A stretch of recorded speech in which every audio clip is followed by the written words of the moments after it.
We're going to be going on a journey now, and this journey is through our gastrointestinal tract. It's a very misunderstood journey, but I love the Proverbs 14 verse 6, that says, knowledge is easy to him that understands. When you understand this journey, when you understand what happens at every step through the journey, you now automatically have the knowledge on how to treat our gastrointestinal tract. And the journey begins in the mouth. It's an interesting journey for many reasons, and one reason is that our gastrointestinal tract is a hollow tube. And that hollow tube means that anything that goes in it is not part of you or me until it gets out of that hollow tube and into the blood, because Leviticus 17:11 states that the life of the flesh is in the blood. Now, the blood's the life because it carries the oxygen, it carries the water, and it carries the nutrients.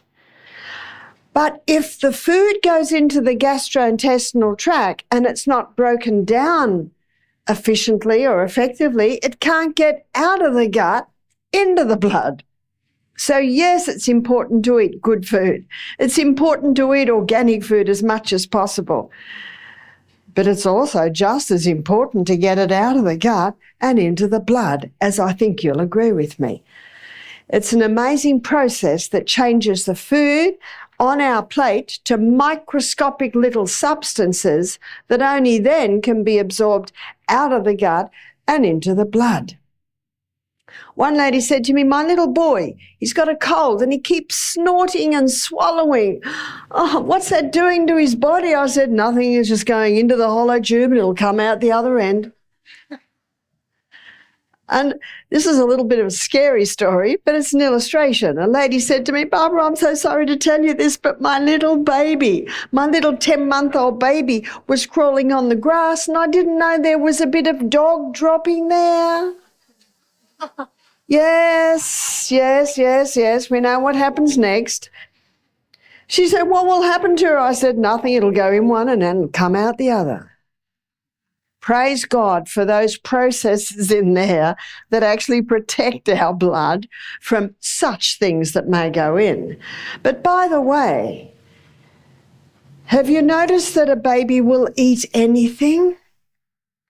My daughter found her little one who'd woken up early and was standing up at the window just eating all the ladybugs. I'm sure we've all got stories. So what happens that they become fussy? Do you ever wonder that? I maintain that parents dictate the tastes of their children. My children didn't say, I don't want to eat my vegetables, I want pizza, because they didn't even know what pizza was. Can you see my point? And by the way, a lady said to me, my 2-year-old, she'll only eat porridge. What'll I do? What do you think my answer was? Get rid of the porridge. You'll be amazed what children will eat when they get hungry. So who do we have to train here? Not the child, yes, the adults, parents and grandparents and aunts and uncles. So let's begin. Let's begin our journey. It's 10 meters long, but we will get through it in, I think we've got 50 minutes. It's 10 meters long, so it's quite a long journey, and there are areas where we move very fast. And we begin at the mouth. Now, the mouth is the only area in the whole of the gastrointestinal tract that we have say over. We have say over 5 things. We have say over what goes in.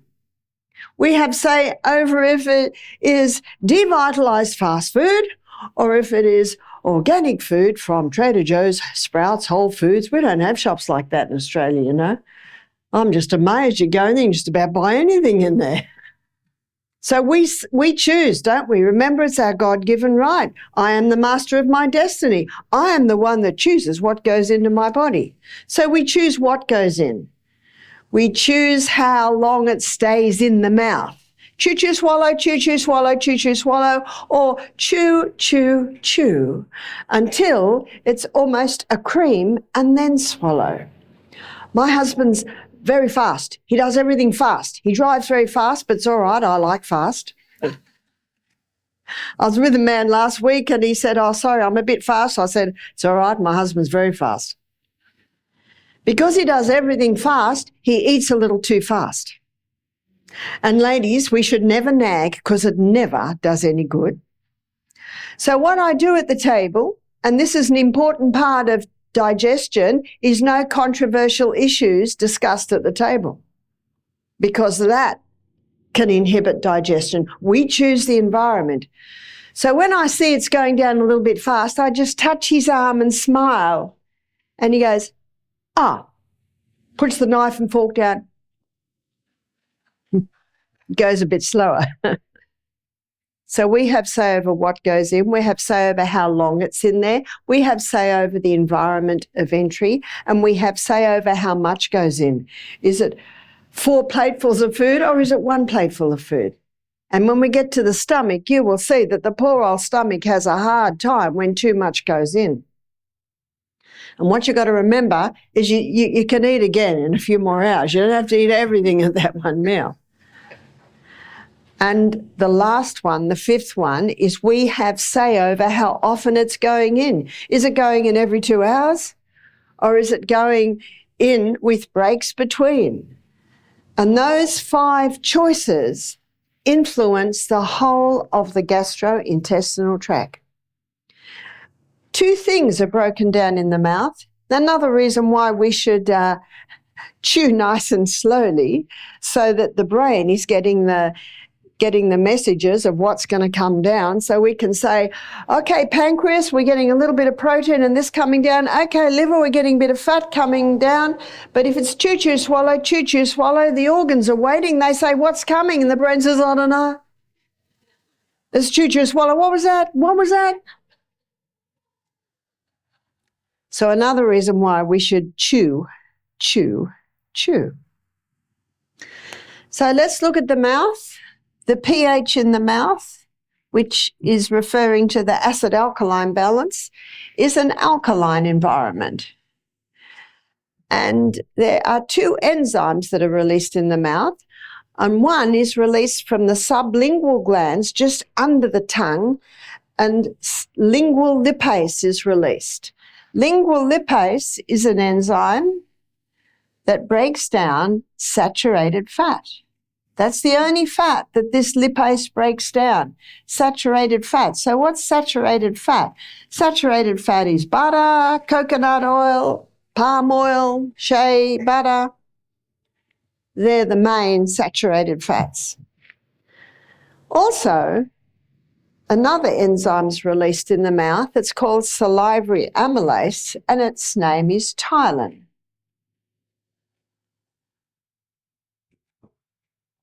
I don't think the microphone likes me going over there, so I'll just go very quickly.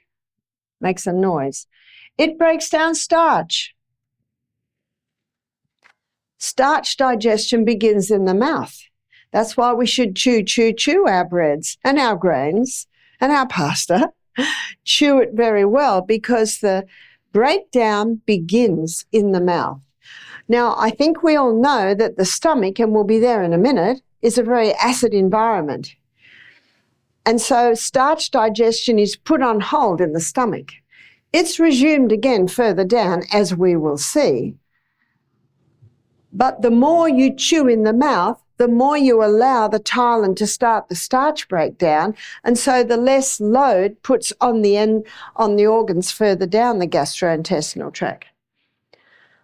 But there is no ptyalin in the mouth, or very, very little, until the molars appear. So the first teeth that a baby gets is 4 at the top, 4 at the bottom. They're called milk teeth. And you know why they're called milk teeth? Because that's what babies should predominantly be having. That's baby's main food is milk. But it's also taste time. So babies should be given no food until solid, until they can sit. That makes sense, doesn't it? till they can actually pick it up and feed themselves. That makes sense. Until they got some teeth that they can do something with it. Now that makes sense. And you know, there's not a lot of common sense today.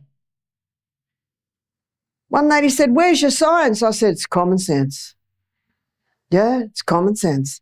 And if you look historically at babies feeding, babies were not fed food until easily second and third year of life. And you know what mothers are being told today? You've got to give your baby cereal at 4 to 6 months of age, or your baby's brain and body won't develop properly, and the mother does it out of this. We don't want our babies not to develop properly, but it's not true. It's not true. It's crazy. And I've read some accounts of dentists. They're saying part of the problem that people have with digestion today is they were given too much soft food as babies. We should be having crunchy food. And that's how the little one learns to chew. So I watched my little grandson, Lennox, when he was about 10 months old. His mother gave him a piece of cucumber at the meal table. And he's got, I think, 4 little teeth there, and he's chewing away, and little bits of cucumber are all over the tray, all over the floor, and a few go in. There's taste time. Doesn't matter because it's taste time. And then the next meal, a piece of celery. Then the next meal, maybe a piece of apple. Can you see what's happening? You're slowly introducing the taste. But notice all the food is crunchy food. And then the molars come through. Now, the first teeth can be coming through anywhere from 7 to maybe 12, 13 months. And then the molars come through. Now, what are molars? What do they do? Grind. What do we grind? Grain.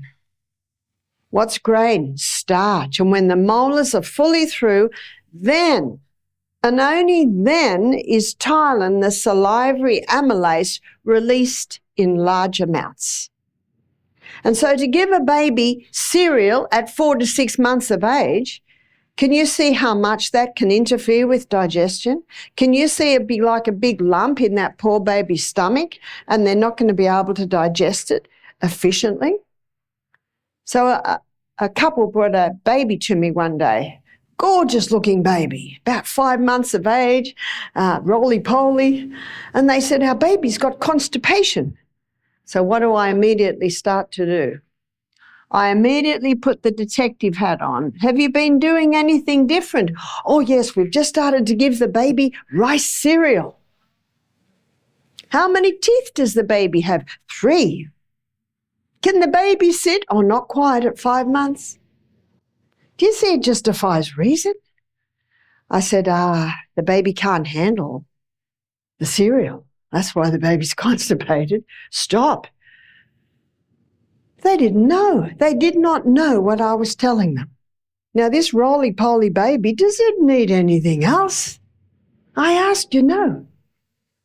And so what they say is, well, breast milk in the second 6 months doesn't have as much iron as in the first 6 months. So my question to you is this: has God made a mistake with breast milk? No, of course, he never makes a mistake. And so the Nursing Mothers Association, they quote a study where they gave the baby equivalent iron in the second 6 months as the first 6 months. All the babies got diarrhea. Breast milk is perfect at every age, at 2 weeks, at 2 months, at 10 months, at 14 months.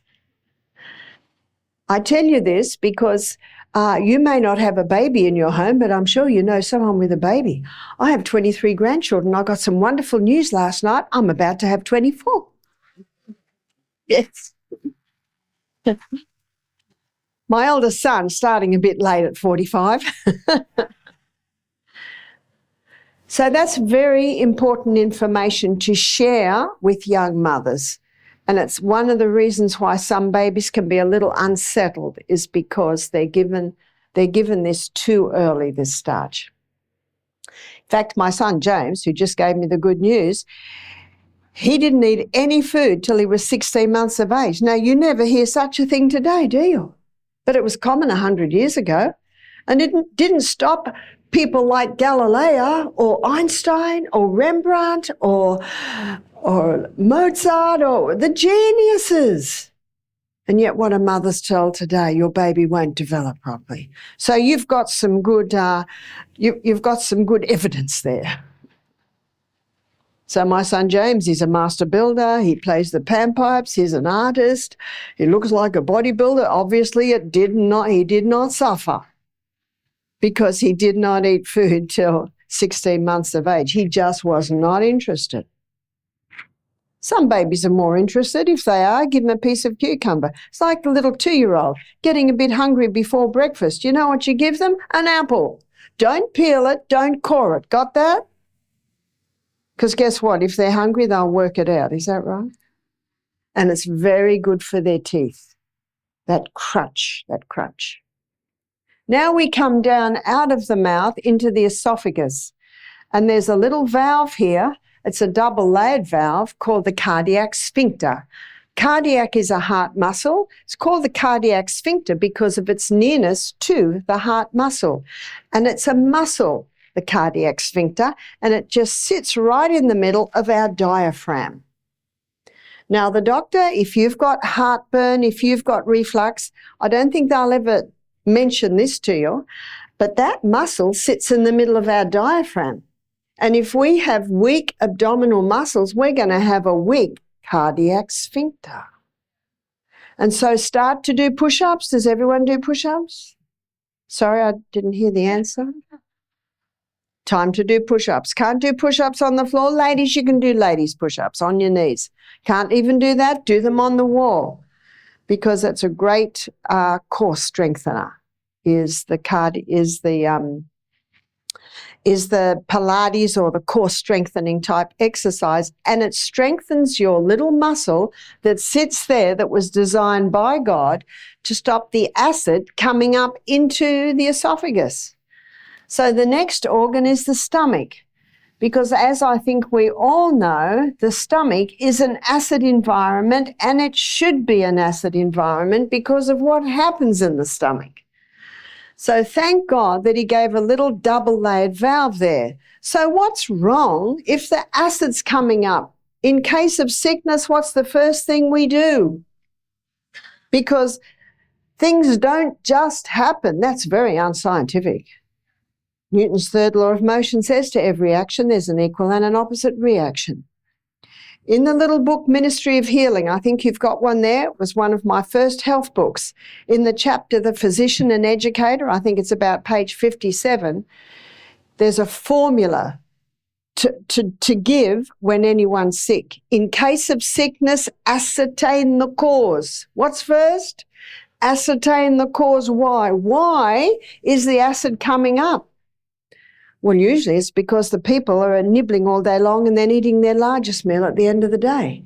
Then they lie down and gravity causes that food in the stomach to push against this. It's not the odd day you might have dinner with friends, and it's not the odd day you don't. It's what you do every day that has an effect on the stomach. Drinking with the meals waters down the hydrochloric acid, so there's not as much acid to break the food down, so it sits there too long. It can start to ferment. The fumes can start to come up. Stress kills hydrochloric acid, so the food's not broken down properly, so the fumes can come up. Because that's a muscle, it's strengthened by core strengthening exercise, and when it tightens, it opens. That's why if someone's stressed, it can open. Magnesium relaxes it and closes it. Everyone that comes to our retreat that's got heartburn or reflux, they go home without it because we give them breakfast like a king, lunch like a queen, tea like a pauper. We give them magnesium to close that because what are most people given? Antacids. What's going to break the protein down now? So what happens in the stomach? The folds of the stomach, we looked at this briefly yesterday. They are lined with glands, and those glands, 2/3 of them release mucus, and that mucus forms a thick mucosal wall, And that thick mucosal wall is to protect the lining of the stomach from hydrochloric acid. We looked at that when we looked at the immune system, how it's antifungal, antibacterial, antimicrobial.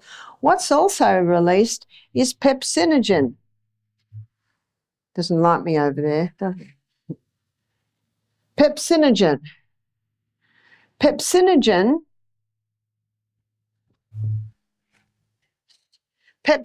and hydrochloric acid unite and release pepsin.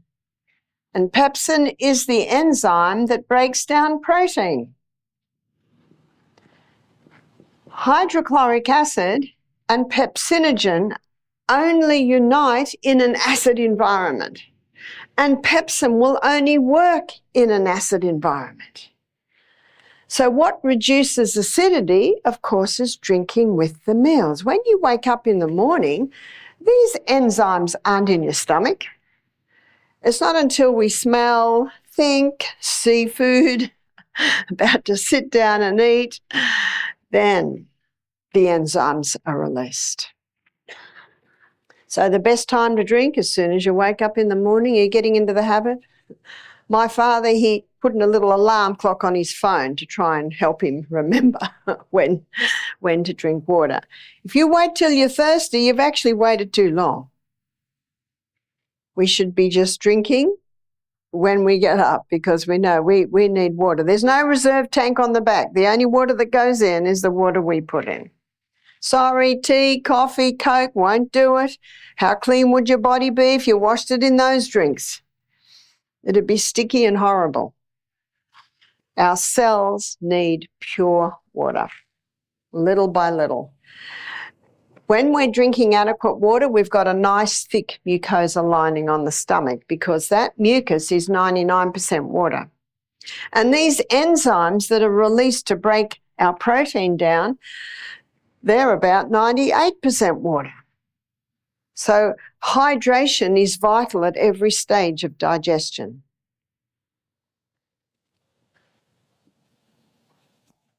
So that's what happens in the stomach. So what if someone has been stressed out, drinking with meals, eating too much late at night? What can they do to boost hydrochloric acid? And how would you know if you didn't have enough hydrochloric acid? Well, it's 5-6 hours after the meal and you still feel full. One lady said, I've got too much acid in my stomach. I said, congratulations, you must be digesting your food well. I've never met anyone with too much hydrochloric acid, but I've met many with not enough. And to give a person antacid because the acid comes out is like shooting all the horses because they keep getting out of the gateway. Just shut the gate. Or shooting all the cows because they keep getting into your garden. Just shut the gate. Don't shoot the acid. Just shut the gate. We shut the gate when we leave gaps between meals. We shut the gate when we drink the water between meals and not with meals. We shut the gate when we relax when we're eating. No rushing around while you're eating. Sit and relax. Much research has been done to show that digestion takes, on average, 3.5 to 4 hours.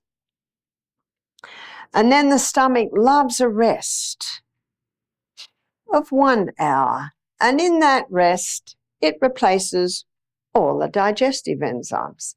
So what does that leave us? Approximately 5 hours between meals. Now, diabetics usually are told to eat every 2 hours. Is that right? Well, yeah, they've changed their mind. Do you wonder when they're going to make up their minds? Now, and it's come out of the 5-2 diet, the intermittent fasting, is time-restricted eating. Just Google time-restricted eating. Time-restricted eating, what they're finding now, is eating twice in a 24-hour period, 6 hours apart.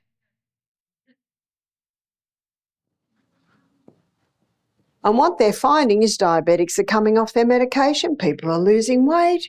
Even people that are having anxiety, it's settling down. Now, the reason that works is because it takes 3.5 to 4 hours to digest a meal. My husband said to me one day, I had a 2-hour job to do today. It's the end of the day, it's still not done. Why isn't it done? Because the phone kept ringing. People kept coming into his office, and that's exactly what happens with the stomach. When you keep putting something in, they have discovered that food can still be in the stomach at the end of the day from breakfast. It's got a job to do, now leave it alone. Leave it alone. Oh, but what about children? Yes, what about children? I stayed in southern Spain last year, Andalusia, up in the hills. It was very beautiful. I stayed with a family that had 5 little children. They had a baby, they had an 18-month, they had a 3-year-old, they had a, I think, 5-year-old, 7-year-old. And those children eat 2 meals a day. Even the 18-month-old. Now, the 18-month-old at about maybe 11, 12 o'clock, they have a little goat's milk and go to sleep and then wake up at lunchtime. Their lunchtime was 2 o'clock. And their breakfast was about, I think, 8:30, 9 o'clock. And these were the happiest little children. They looked amazing.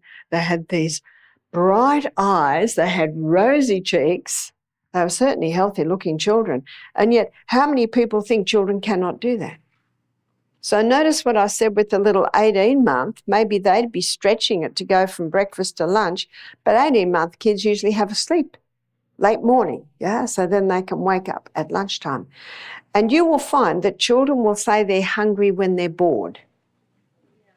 And they often say they're hungry when they're actually thirsty.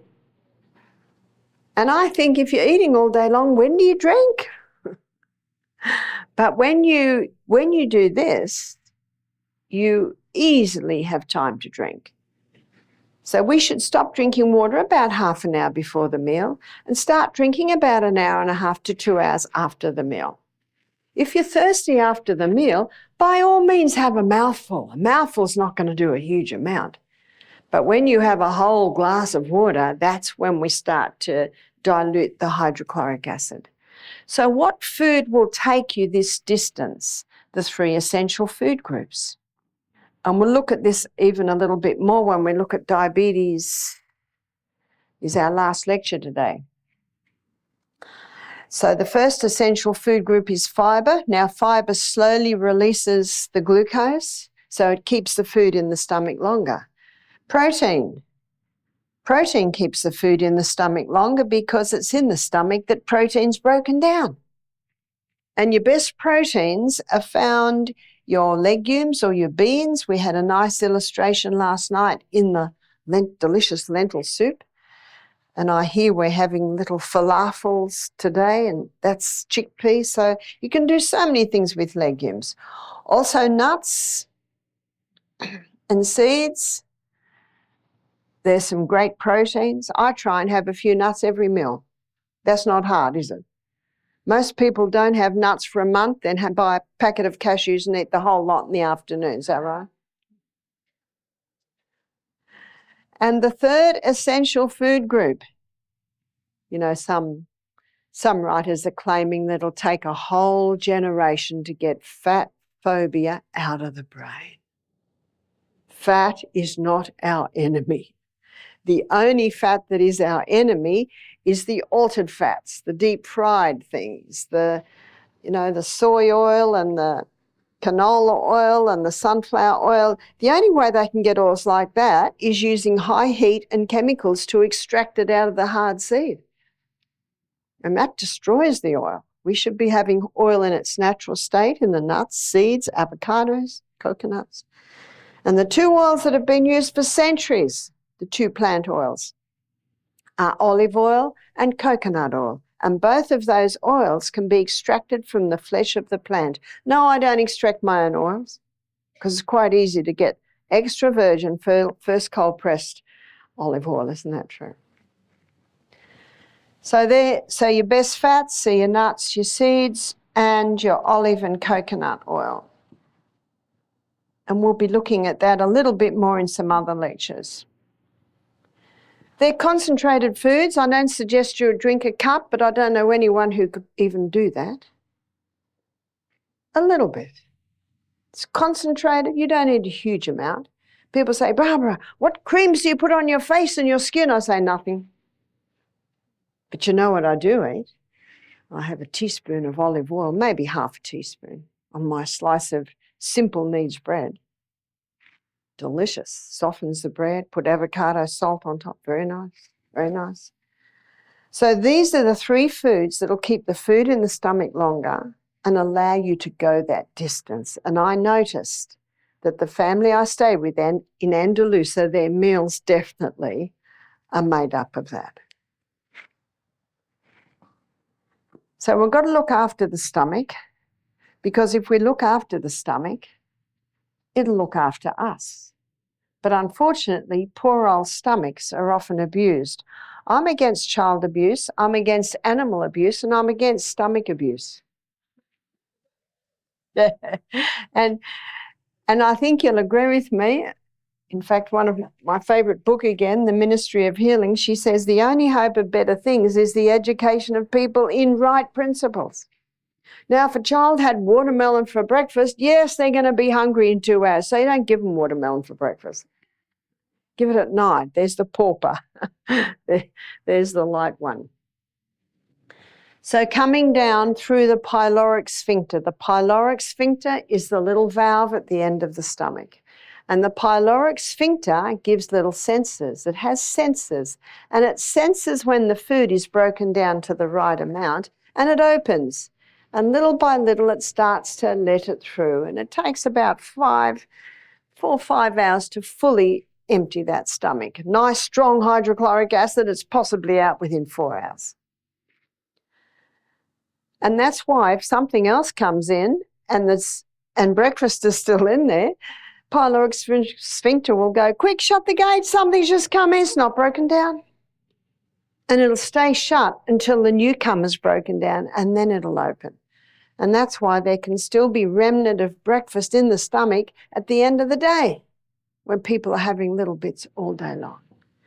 So now we come down into probably the busiest part of digestion, which is the first part of the small intestine. It's called the duodenum. And the duodenum has got a lot happening there.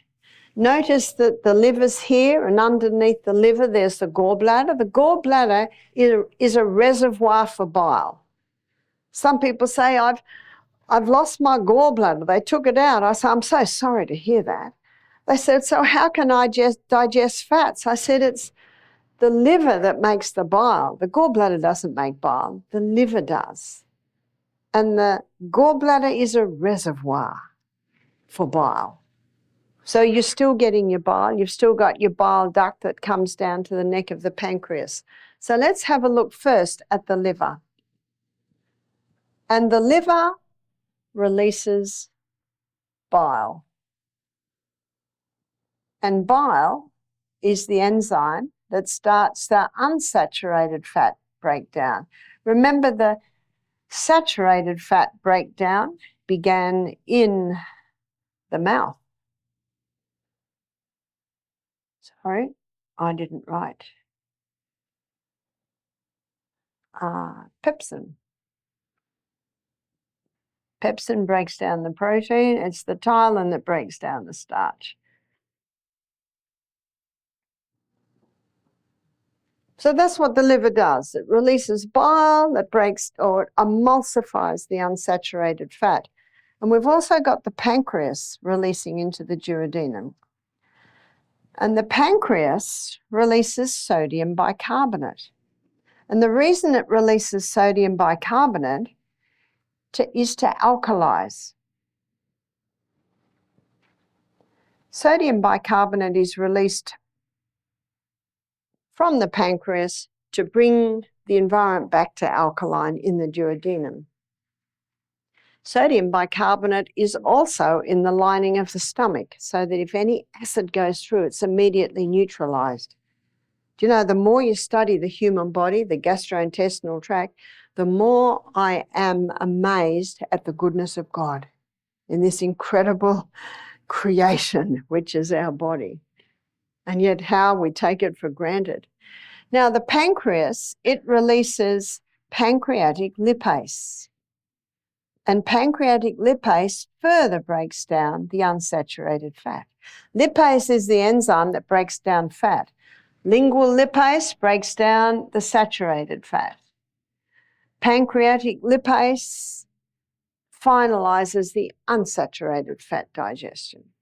Pancreas also releases pancreatic amylase. Now remember, in the mouth releases salivary amylase, and that is ptyalin.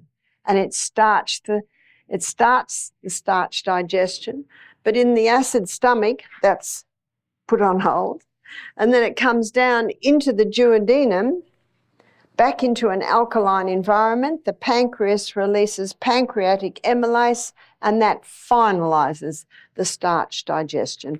And how happy the pancreas is if you have chewed your starches very well, because that makes the pancreas job much easier.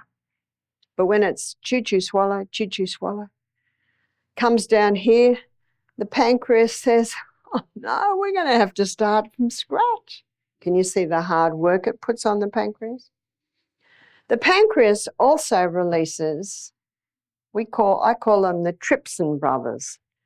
They're two different types of trypsins, and they're trypsin brothers, we'll just call them the trypsin bros. They finalize protein digestion. And remember, protein digestion began in the stomach under pepsin, and it's finalized in the duodenum by the trypsin brothers. Oh, what a lot the pancreas does. So students, which organ is the main organ of digestion? It's the pancreas. And this explains why someone has pancreatic cancer, they often die within a matter of weeks. And what they die from is malnutrition, because the pancreas cannot finalize starch, fat, and protein digestion. And what that means is these nutrients can't get out of the gut and into the blood. That's why if someone has pancreatic cancer or inflammation of the pancreas, they need to be on some digestive enzymes to help finalize those digestions. Now let me give you a scenario. This is protein in our food. And when it comes into the stomach, Hixson breaks the protein down to peptides and polypeptides. Then the peptides and the polypeptides come into the duodenum, and the trypsin brothers break the peptide down to amino acid, the polypeptide down to peptide and amino acid, and then amino acids.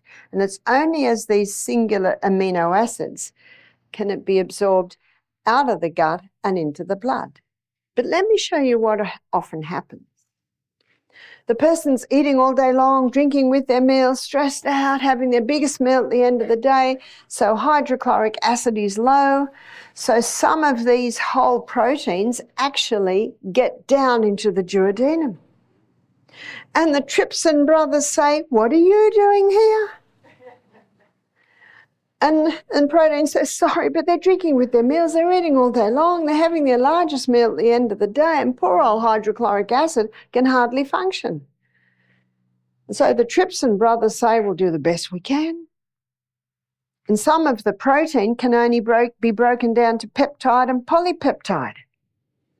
And that cannot be absorbed out of the gut and into the blood. And the fact is, halfway down our small intestine, all our nutrients are absorbed.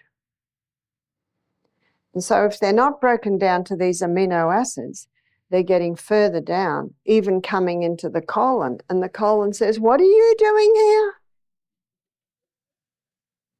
And peptides and polypeptides says, look, it's not our fault, you know, they're eating all day long, they're drinking with their meals, they're stressed out, and the Hixson brothers did their best they could, but this is all they could break us down to. Okay, says the colon. Now the colon has to create more bacteria to calm down these undigested proteins, and that produces methane gas. You've heard of methane gas? Need I say more? Do you remember what I said? The choices we make up here affect the whole of the gastrointestinal tract all the way down. The enzymes that break down protein are called proteolytic enzymes. And proteolytic enzymes, let's make a list. Pepsin is a proteolytic enzyme. The Hixson brothers, they're proteolytic enzymes. And God, in his wisdom and his mercy, put some proteolytic enzymes in some foods. The neck or the core of the pineapple contains bromelain. And bromelain is a proteolytic enzyme. And it's fairly heavy going to have to eat the whole of the core of the pineapple, is that right? When I skin a pineapple and cut it into slices, every little section has a tiny bit of core in it. And then you've got the nice sweet flesh. That's an easy way to eat it. But I see some people cut out the core and I go, you've left the good bit. Bromelain is in the core of the pineapple. It is also in the skin, and it's all right, you don't have to eat the skin. But what you can do, you can boil it in a saucepan for about 10 minutes with the lid on and then let it cool, and the person can have 1/3 of a cup of that pineapple skin tea just before the meal. And it'll actually taste quite nice because it'll still have a little bit of sweetness from the pineapple. That's an easy way to do it. And the seeds and the skin from the papaya contain papain, and papain is also a proteolytic enzyme. I don't suggest eating black pepper because it is an irritant to the lining of the stomach. But what you can do is you can eat a pawpaw, save the seeds, wash them, dry them out in the dehydrator, put them in your pepper grinder and grind that as pepper. It'll have a bite to it, and you will be improving the digestion of your protein. That's an easy one to do. And no one will even know it's not black pepper, maybe until they taste it. It'll have a bite, but it won't be the same flavour. But you can buy tablets that contain bromelain and papain for someone who has pancreatic problems. Now we're coming to the grand finale of digestion. Do you remember I said anything that goes into your gastrointestinal tract is not part of you or me until it gets out of the gut and into the blood? Well, this is where it happens in the first part of the small intestine. The first part of the small intestine is lined with villi, and these villi have a lacteal up in the middle of them, part of the lymphatic system. These villi are covered with, all through with the blood capillary network.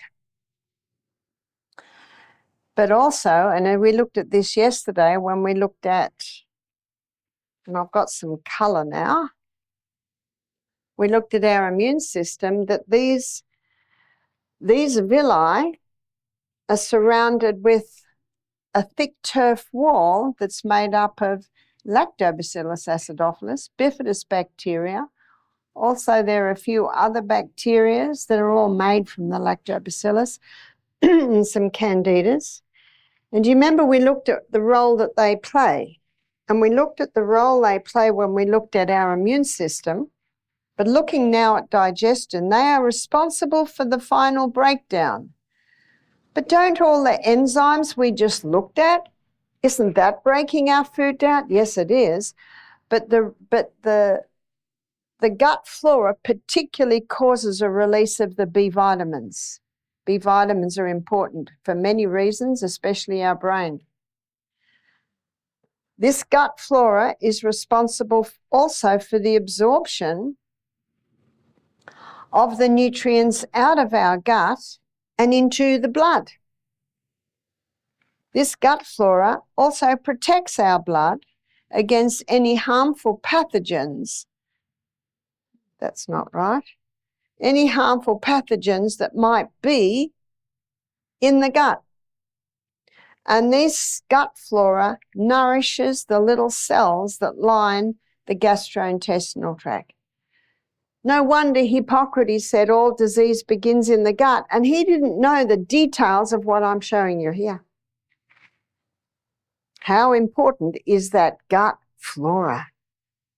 That's why it's a good idea to include in your daily food some cultured foods like sauerkraut, miso, yogurts. You can get some very nice yogurts. I had a very nice one recently, my friend in Alabama. It was a cashew yogurt. You can get almond yogurts, coconut yogurts.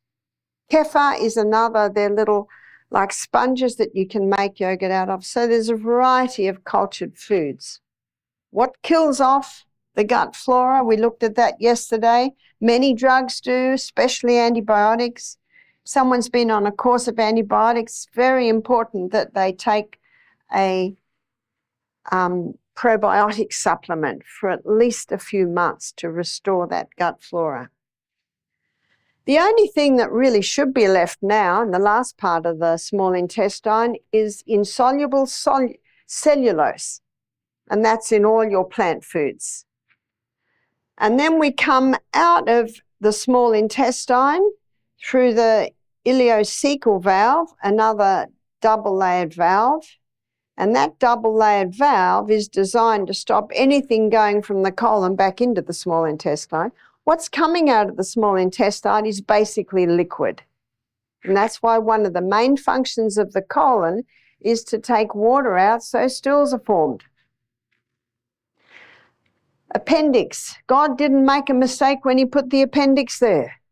It's a very important part of our digestion. It has two main roles, and one is it's called the colon's oil can because it lubricates the contents of the colon as it goes through, but it also releases antibacterial fluid.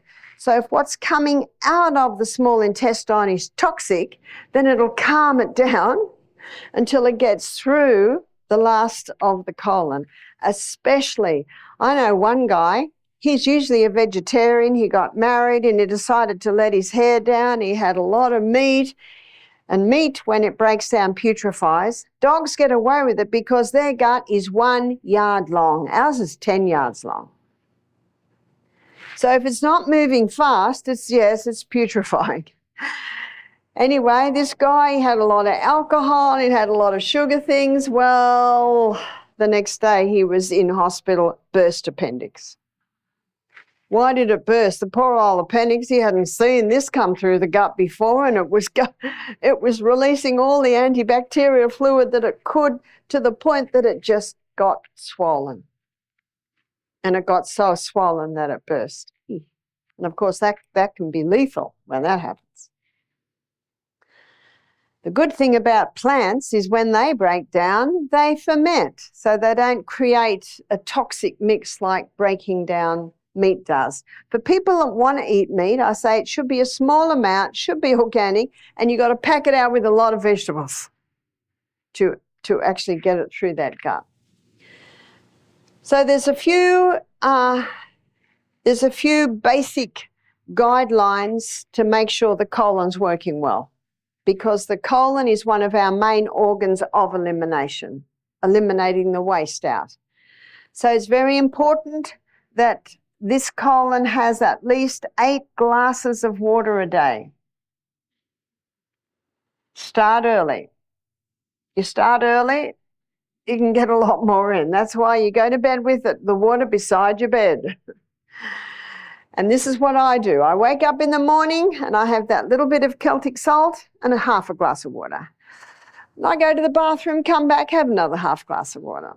Pray, have another half glass of water with a little salt. Get dressed, have another half glass of water.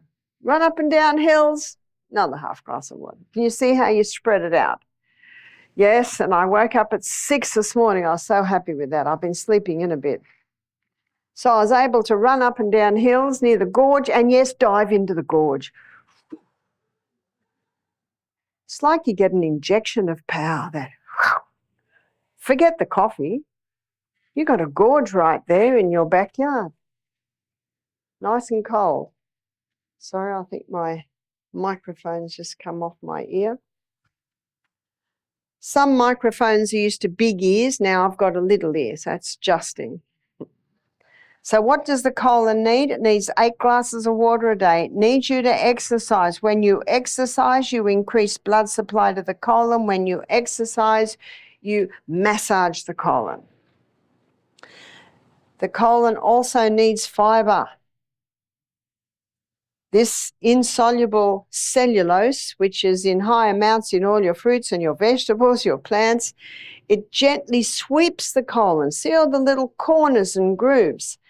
And it also stimulates peristalsis, or movement through the colon. So the fiber is vital. And promptly answer nature's immediate call. Got that one? If you don't go when the body says go, you're actually creating a little crisis. Now, we're very glad for this little muscle at the end of the colon that holds it up, so that if you're about to land in a plane and if you're in a traffic jam, you actually can't go. So we're very glad that if you can't go, you can hold it. The problem is people use it nearly every day. Oh, I just want to finish this phone call. Oh, I just want to finish digging this garden. Oh, I just want to finish watching this thing. I just want to finish writing this email. And they don't go when the body says go. And then half an hour later, they go to sit and, it doesn't come. That's because if you don't go when it says go, it can't stay there. It goes back into the last or the previous part of the colon. And yet the water's continually being taken out. So now we've got rabbit pellets and cement. So when the body says go, you got to go. Position is also very important. What do I mean by position? Well, let me draw the throne and illustrate. Here is the throne, and here's the person sitting doing their daily evacuation on the throne. Now, when a person sits like that, puborectalis, this muscle, it stays taut. Now, things still get through, but if a person were to have, maybe they go to Bed Bath & Beyond and buy a squatty potty, which is a little stool that sits in the front, and so the knees are up. When that happens, puborectalis relaxes. And when puborectalis relaxes, because it's a muscle and it relaxes in the squatting position, puborectalis relaxes, and then the colon opens right up and the contents pass with much greater ease. When I was in Tanzania last year and I went into the bathroom, there's just holes in the ground. Now it's all tiled and it's all flush. And I saw the same thing when I was in India. I saw the same thing when I was in Singapore. And there are many countries that still use the squatting position. Science now shows why it is a superior position. And this man's a very happy man because everything is working very well in his colon. Now, if this person can't go and they decide to help things along by straining, all it does is put pressure on the anus. And when too much pressure goes on there, then there's the possibility of hemorrhoids. So that's why position is very important. What happens if a person's doing everything right and they're still not going? Dr. Kellogg said 3 intakes of food a day should equal 3 evacuations a day. Well, you can make a lovely little mix that you can put on your fruit salad every morning, or you cut up fruit. It's 1/3 cup of chia seed. And that 1/3 cup of chia seed can be mixed with 3 cups of water in a jar, and you shake, shake, shake, shake, shake, shake for about 5 minutes, and now you've got a chia gel. And you can pour that all over your breakfast, all over your fruit. And that is a wonderful, soft cellular, high in the fibre, which gently stimulates peristalsis. And in my book, Self-Heal by Design, there is a recipe for colon tea, and that gently stimulates. What if the other problem is true, and that is that the person's going too many times and it's all liquid? That tells me there's a bit of inflammation in the colon. And so it's important for that person to stop the allergen foods, which is dairy. I think you've heard this before, wheat. These are like kerosene to a fire in an inflamed gut. And if someone is going 8-10 times a day to the bathroom, that's an inflamed gut and refined sugar. And we have found that when these foods are stopped and the person at the same time takes slippery elm. Slippery elm is the powdered bark of the slippery elm tree. And it's like a fluffy powder. And when you put hot water with it and mix it, goes like a soft gel. And when you drink that, it coats, soothes, and heals the lining of the gut. If someone's going 10 times a day to the toilet, they might take it every 2 hours. And when their gut is very inflamed, raw food can almost be too hard. So it's just cooking vegetables. And you can flavour them with a little olive oil, a little Celtic salt, just while there's a flare-up. One lady, once she stopped these foods, started taking slippery elm, within 24 hours, her bleeding had stopped, her cramping had stopped. She'd gone from 6 times a day to 4 times a day within 48 hours. And she'd suffered for 30 years. Now, she's not healed, but what's her body just said to her? I like it. And that's what you've got to do. You've got to listen. Listen to what your body tells you. And so, students, ends our journey through the gastrointestinal tract.